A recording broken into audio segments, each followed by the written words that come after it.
Welcome to MedAxiom HeartTalk, where thought leaders come together for one ultimate goal: to continually transform cardiovascular care for all. MedAxiom HeartTalk starts now.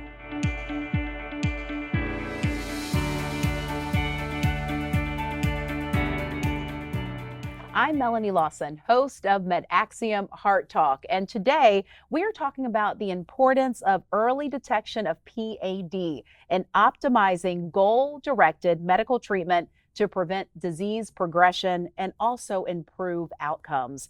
So joining us today, we have Dr. Sonya Tuerff, a vascular surgeon. So thanks for coming in and talking with us today. Thank you so much, Melanie. I appreciate being here. All right, so first, let's dive right in. For folks that don't know what PAD is, explain that. And also, why is it important to healthcare providers, and what are the consequences when it goes undetected? So peripheral artery disease, or PAD, is defined by the American Heart Association as a progressive atherosclerotic obstructive disease that essentially causes blockages in the blood flow. And peripheral is extremities, but we're also talking about that buildup of blockages in other beds, such as the heart and the brain and other organs. The importance of early detection of the peripheral artery disease is that we can then use that information to really enhance and impact the medical treatment. Early treatment is very important to help prevent progression of disease, and also reinforces with the patient things that they can do to help prevent worsening. Right. Now, when we talk about early detection, what do the guidelines have to say about it, and who should kind of own that process?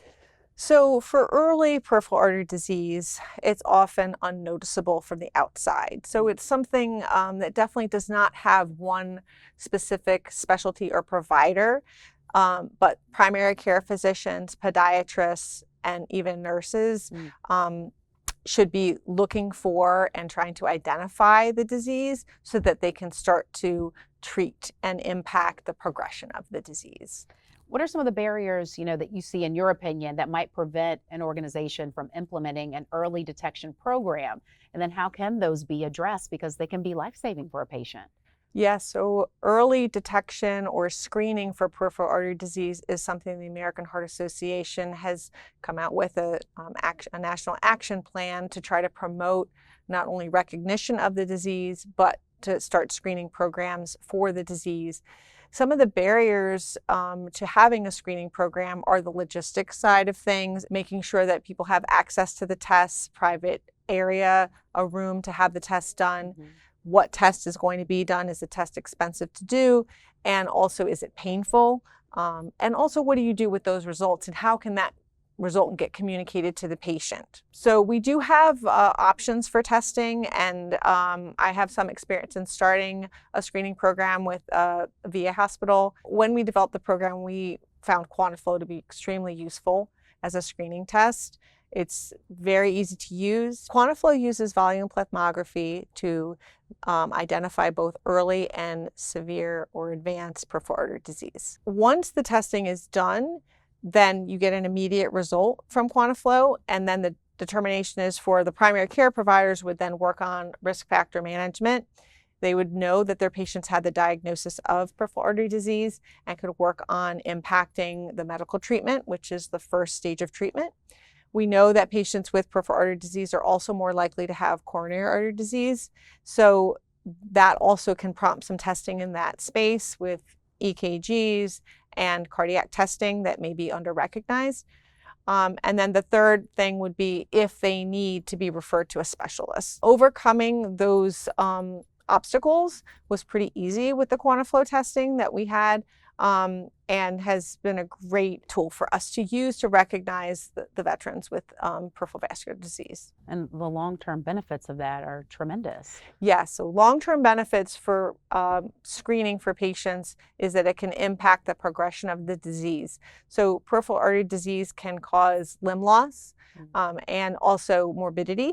We know that patients that have amputations are more likely to die sooner, and also the disease process is happening throughout the body. So if you can impact it based on the recognition of it being in the peripheral space, then it can also help the progression in those other spaces as well. So how does early detection of PAD facilitate optimization of guided directed medical therapy? Well, I think if you can detect the disease process, number one, that helps the providers recognize that they need to be treating high cholesterol, hypertension, diabetes, and really be aggressive about smoking cessation, exercise program. It also helps the patients to recognize that there actually is a problem that they need to help prevent the progression of. So when it's something that you can't see, like, oh, I have high cholesterol, but actually, no, this may result in you losing a toe or a leg, it really hits home for the patient that this is something that they need to be mindful of and work towards improving. That communication is so important, because I think to actually say you could lose a limb if you don't address that, that does mean something. So in your experience and how this kind of plays out, can you give me a specific case example of a success that you've seen? Yes. So we had a patient who had a pretty long-standing wound that was diagnosed as a venous wound.